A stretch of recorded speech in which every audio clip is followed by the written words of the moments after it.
Hi, welcome to Therapy Thursday. I'm Danica Kopp, licensed clinical social worker in Virginia and licensed independent clinical social worker in Massachusetts. Coming to you from my home office. So welcome. Thank you again for all your positive feedback. It's been really kind of very uplifting for me. It's hard for me sometimes to remember that the skills that I have are not something everybody has because it does come pretty natural to me. So today is a request. I was asked to speak about kind of when there's conflict about an important subject. So, for example, with COVID-19, if you're living with somebody or in a close relationship with somebody and you don't agree. So one partner, is taking kind of the shutdown, kind of, stay-at-home orders, wearing masks in public, very seriously, and is very concerned about the transmission of the disease, and perhaps another partner is like, is it real? Kind of going about life as normal. And so the conflict that can kind of arise from that. And I really struggled with this question because it's a tough one. But the more that I kind of ruminated on it, the more that I thought about this is really like just a basic communication issue. And it really comes down to the fact that as humans, we're not really taught how to properly communicate. We really, in our culture, only listen so that we can form our response. We don't really listen to actually hear what the person is saying and really grasp where they're coming from. That's just not something that we do. And that's what communication is meant to be, is really a give and take of me grasping everything that you're saying and feeling and understanding. And once I have that, then me responding to that, my partner grasping, understanding, getting where I'm coming from, and then responding. That's the way communication is supposed to work. It's not just supposed to be my way, your way, my way, your way. And I was listening, Brené Brown is a huge researcher. She's a PhD social worker. I absolutely just adore her. I wish I could be her. She's amazing. And, she talks about how we seek this connection in others, yet to be connected means that we really have to be vulnerable. And being vulnerable is really hard because that means that I'm really exposing myself to be badly hurt. If I'm exposing my most vulnerable place, I'm giving a lot of power to the person that I'm opening up to about things that I feel scared and vulnerable and even shameful about, which ties into her other subject, which is shame. And so to really be able to communicate effectively, I have to be in touch with my own shame and the things that really make me feel less than.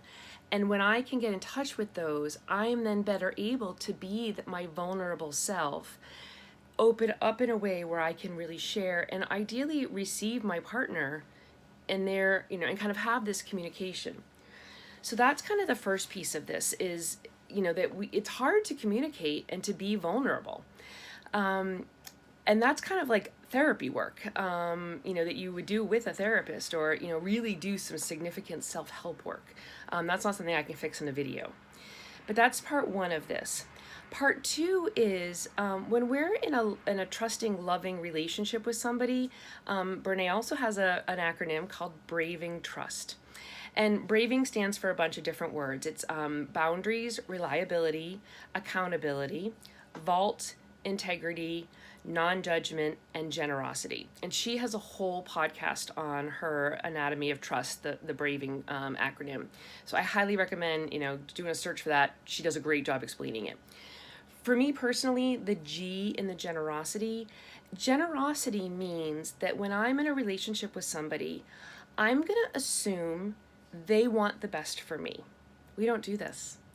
We always assume people who care about us are out to get us. And so we attack them when we're hurt from that place. When we're using generosity, we're approaching this person as if they never meant to hurt us. We're approaching them from a place of love and generosity that they slipped. And so if we can go to them and say, hey, I know you'd never meant for me to feel like this, but when, X happened, it just kind of triggered in me or kind of brought up feelings for me of just that you don't care for me, or that I don't matter, or that I'm unlovable, or whatever those feelings are. Can you imagine the difference in our partner if that was how we approach them, as opposed to you always blah, blah, blah, right? When we can approach from that place of love and generosity, that, you know what, like, I know that was never your intention, and it's my stuff, but you love me, and I know you love me, and I know that you want me to be able to be more comfortable in our relationship. And so I need you to understand that when this happens, here's how I feel. So taking all of that back to the COVID thing and not agreeing, I think it really comes down to being able to communicate lovingly with each other. That, you know what, like, I get that you come from a different place of this with COVID, and I want to understand your place, and I would like for you to understand mine, so that we can kind of meet together and come up with a compromise. You know, in relationships, nobody ever wins. Winning isn't, healthy relationships don't have winners. They don't. So it's really about how do both of our needs get met in a way that we can both exist and survive and feel good and feel like our needs are being met. Does that make sense? So I think if with this COVID thing, you know, if you were to say to your partner, you know, we need to sit down and kind of talk about this, because I'm really having a hard time. You know, I'm in a really fearful place, and I know that you don't want me to be in a fearful place, but I'm struggling to even just feel safe at home. So can you help me? Like, can we kind of talk about like how we are at these different places, and let me share kind of where my fear comes from and kind of where I'm coming from, and let me hear where you're coming from. And, you know, if your partner's like, hey, COVID doesn't exist, I don't know what you're talking about, you're crazy. I think you're in a much deeper problem place than just COVID. Because again, that's basic communication. And if we can't have that in relationships, we're really struggling. And I think that's more of a professional couples counseling issue to kind of help go back to basic communication. So I hope that helps. I know for me personally, when I learned about generosity in my own marriage, how I approach Steve now is so much different than how I used to. And I know our relationship is so much more loving because I'm not on the attack like I used to be.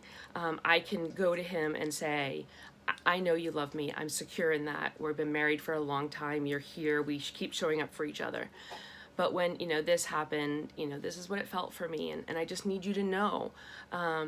It also comes down to like love languages. And so making sure that we're meeting our partner's love language. And you can kind of find the love language stuff through, that's Gary Chapman's work. And I'll post links for both of this in the, for Brené Brown's Anatomy of Trust, and for Gary Chapman's 5 Love Languages. Because if you're trying to love your partner in a way that they don't feel love, but you feel love, you're going to kind of keep missing each other, because I'm loving you in the way I want to be loved, and you're loving me in the way you want to be loved, and we've missed the boat on each other. We need to learn how to love our partners in the ways that they feel love. That's an important piece. So I hope I answered the question. I know that it is a complicated one. I'm happy to get more into communication if that's something that people want. I'm kind of at the point now where I have to kind of go back and dig into kind of some ideas I had. So I would love for you to post in the comments on YouTube. Give me some ideas of what you're looking for future videos. I know that you're going across really well received. My dad has offered to help me with some editing and kind of titling. So I'm hoping to kind of get better at getting these recorded earlier so that you can have a little bit nicer version of them. As opposed to just me recording in my home office and just posting what I do. So thank you. To get these out to more people, you have to like, comment, subscribe, and share. Just like any other YouTuber. I'm not really looking to be a super huge YouTuber, but if they help, I want people to be able to find the help they need. So happy next week in quarantine. I hope you guys are doing all right, and thanks for watching. Take care.